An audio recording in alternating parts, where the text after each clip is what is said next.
ഒഴിവുവേളകൾ ആനന്ദകരമാക്കുന്നതിനിടയ്ക്കാണ് അളിയൻ്റെ call വരുന്നത്. ഒരു ട്രിപ്പിന് കോൾ ഉണ്ടെന്ന്. ടിക്കറ്റ് അവൈലബിലിറ്റി നോക്കിയപ്പോൾ പിന്നെ അനിയൻകുട്ടനോട് പറഞ്ഞ് നമ്മുടെ സ്വന്തം ആനവണ്ടിയിൽ ഒരു സീറ്റ് തരപ്പെടുത്തി. രാത്രി 9:30 നിലമ്പൂരിൽ നിന്ന് പുറപ്പെടേണ്ടിയിരുന്ന ബസ് ഊട്ടിയിൽ നിന്നുള്ള യാത്രാമധ്യേ നാടുകാണി ചുരത്തിൽ വീണുകിടന്ന മരമെല്ലാം വെട്ടിമാറ്റി നിലമ്പൂരെത്തിയപ്പോഴേക്കും സമയം 11 മണിയായിരുന്നു. ബസ് കാത്തുനിന്ന് കാല് കഴിച്ച ഞാൻ പിന്നെ ബസ് കയറിക്കിടന്ന് ഉറക്കമായിരുന്നു. അങ്ങനെ വെളുപ്പിനെ 4:45 ഞാൻ ചെങ്ങന്നൂരിൽ ബസ് ഇറങ്ങി.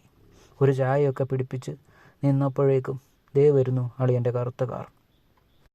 സത്യം പറഞ്ഞാൽ വണ്ടിയിൽ കയറിയിരുന്ന് അളിയൻ ഗൂഗിൾ മാപ്പ് സെറ്റ് ചെയ്യുന്നത് കണ്ടപ്പോഴാണ് പോകുന്നത് തിരുനെൽവേലിയിലേക്കാണെന്ന് എനിക്ക് ബോധ്യം വന്നത്. കൊട്ടാരക്കര, പുനലൂർ, തെന്മല, തെങ്കാശി വഴിയുള്ള NH-744 പിടിച്ചാണ് നമ്മളിപ്പോൾ തിരുനെൽവേലി ലക്ഷ്യമാക്കി യാത്ര ചെയ്യുന്നത്. കമ്പനി തുടങ്ങാൻ തമിഴ്നാട്ടിലൊരു 30 ഏക്കർ സ്ഥലം തേടിയുള്ള യാത്രയാണ്.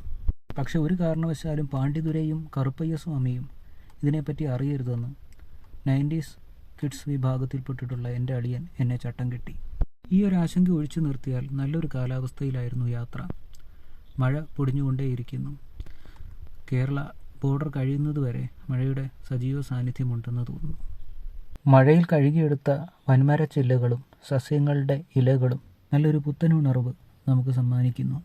അതുകൊണ്ട് തന്നെ ദുബായിലെ ഊഷരഭൂമിയിലൂടെ വണ്ടി ഓടിച്ച് ചിക്കുന്ന അളിയൻ വളരെ ആവേശത്തോടു കൂടിയിട്ടാണ് ഈ വനപാതയിലൂടെ വണ്ടി ഓടിക്കുന്നത്.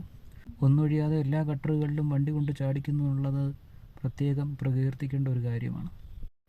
നമ്മളീ പോകുന്ന നാഷണൽ ഹൈവേ 744 ഏറ്റവും വലിയ അത്ഭുതം എന്തെന്നാൽ ഈ പാതയ്ക്ക് സമാന്തരമായി നമ്മൾ കാണുന്ന റെയിൽപാതയാണ്.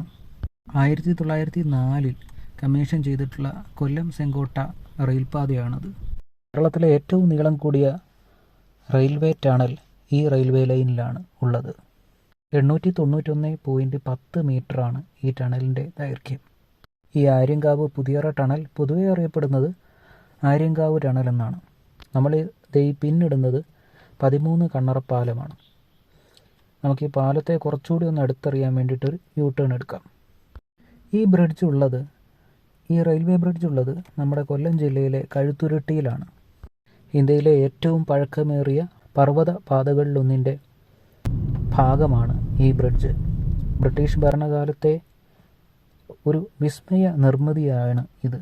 നമ്മുടെ വെസ്റ്റേൺ ഗാട്സിലെ പശ്ചിമഘട്ടത്തിലെ ഈ കരിങ്കൽ പാറയൊക്കെ തുരന്ന് തുരങ്കവും പാലവുമൊക്കെ നിർമ്മിച്ച 1903 ബ്രിട്ടീഷുകാരുടെ ഒരു വൈദഗ്ധ്യം അത് കമൻറ്റബിൾ തന്നെയാണല്ലേ.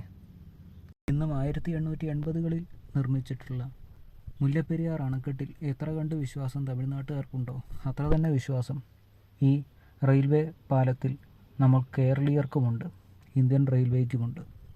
അതുകൊണ്ടാണ് 1904 കൂടി കമ്മീഷൻ ചെയ്തിട്ടുള്ള കൊല്ലം സെങ്കോട്ടൈ മീറ്റർ ഗേജ് പാത പിന്നീട് 2010 കൂടി ബ്രോഡ് ഗേജിലേക്ക് മാറ്റിയപ്പോൾ പോലും ഈ തൂണുകൾ പൊളിച്ചു മാറ്റാതെ തന്നെ കോൺക്രീറ്റ് പാക്ക് ചെയ്ത് ബലപ്പെടുത്തി നിർത്തുക മാത്രമാണ് ഉണ്ടായത്.